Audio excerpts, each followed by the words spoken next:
Hey folks, Richard here. I just want to say a few more things about the Iran situation, the unprovoked attack on Iran, and you can see my earlier one on this. I want to give a plug for my blog, Facts for Working People. We know what's up.blogspot.com is the URL. Please follow it if you like, whatever. But it's quite wildly visited these days. But anyway, what sort of sparked me with this one is I read Peggy Noonan's piece in the Wall Street Journal this morning. She was a speechwriter for Ronald Reagan. When in 2016, you can read her articles about how concerned she was at the time about Donald Trump. You know, the disgusting things he said, the sexism, everything else. And but anyway, so I like her writing. I don't like what she thinks in her politics, but anyway, this morning it was interesting because the biggest thing they say, what's that old statement that the biggest lie in wartime is the truth or something like that, and it's very, very hard to tell exactly what's going on. I mean, I see the airport in Tehran burning today, and you hear that this happened. You hear nothing out of Israel because they're not allowed to do that. And so, but our own mass media is extremely controlled and biased. But I read just now, for example, that the Emirates are not allowing the US to use its airspace. But the point I want to make is this: Trump and co are trying to say it's not a war and use all the. I don't want to go through what everybody's been reading about, but I don't know if assassinating a head of state, bombing a country that hasn't provoked you or threatened you in any way. And not only assassinating the head of state, but also a huge proportion of the leadership of that nation. If that's not declaring war, sinking their ships, I don't know if that's declaring war. I don't know what is. But the interesting thing about Noonan's thing this morning is it's a boost of morale. If you look at the Wall Street Journal, you can go to her website too, but on the Wall, she has this column in the Wall Street Journal today, and she's boosting the morale, you see, but not the morale of the troops. She's boosting morale of the American ruling class, of the U.S. ruling class, because this war, I'll make it very clear here. We're not talking about whether I support the ruling elite in Iran. I don't support the mullahs. The mullahs are there because of the US and the British that overthrew a secular democratic government and installed a brutal dictator in 1953 until 79 when the mullahs took over. So it's not about that.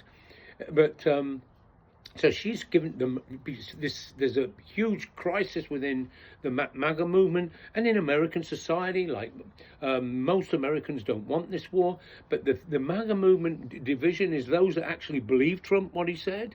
That I'm against war. I'm the peace person. America first. And you can see they're savaging each other. Tucker Carlson is one of them, and I don't follow that element so much. But these America firsters that believed him about America first, no more wars, and he's bombed 8 countries in what a year or so, a couple of years, or his second administration. So she's written this article, and she talks about it. It opens up. Thoughts on Iran have to begin with the awe we feel, quote, the awe we feel again for the US military. Its professionalism, cool and courage are impressive and inspiring. And she goes on about what looks to be inevitable damage to, or even possible ending of Iran's nuclear program. Well, two things. The Pentagon made it very clear that there was no indication that Iran was going to attack the United States, and they'd be committing suicide to do that. Nobody believes it in the world, except some Americans. But that on the one hand, and also they were not building a nuclear bomb, and they were in negotiations. It's the second time they've been in negotiations with the US, sitting at a table, and while they're talking, the US attacks them. And that happened previously. And so you wonder why they don't trust them.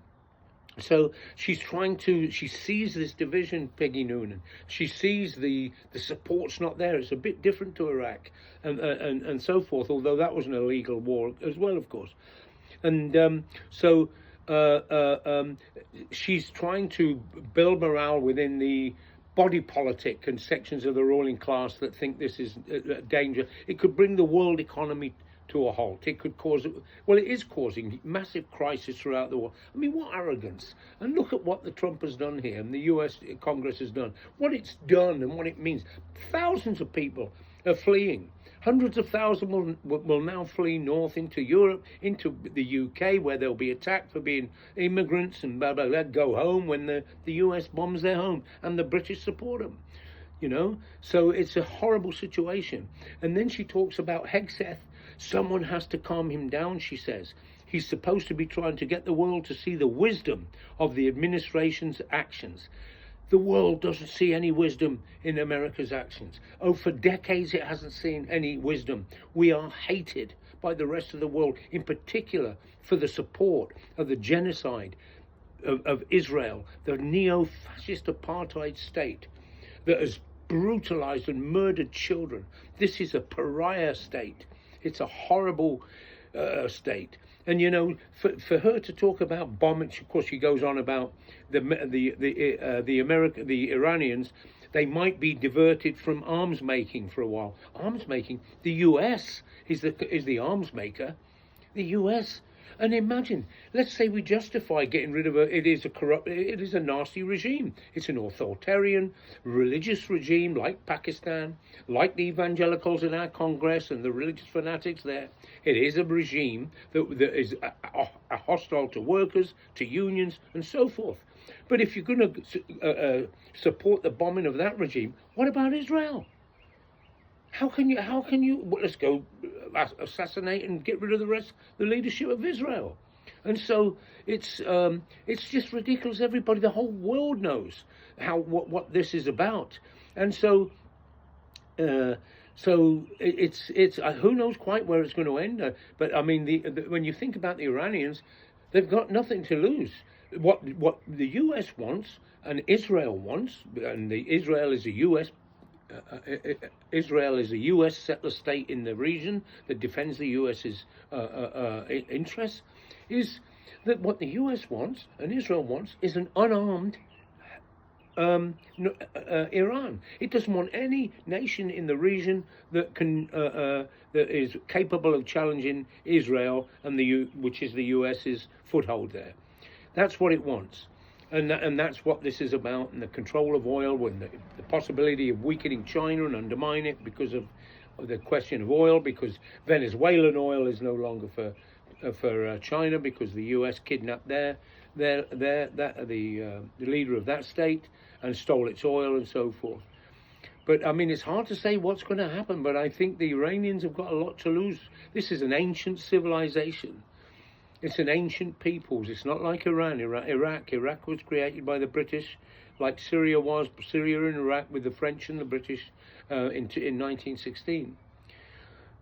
So, but that's very, very interesting that she did that. That there's a real concern about the support for this war, and the Republican Party, of course, and American politics and the primaries and all those things that go with it. Took a lot longer than I wanted to, but needed to say something.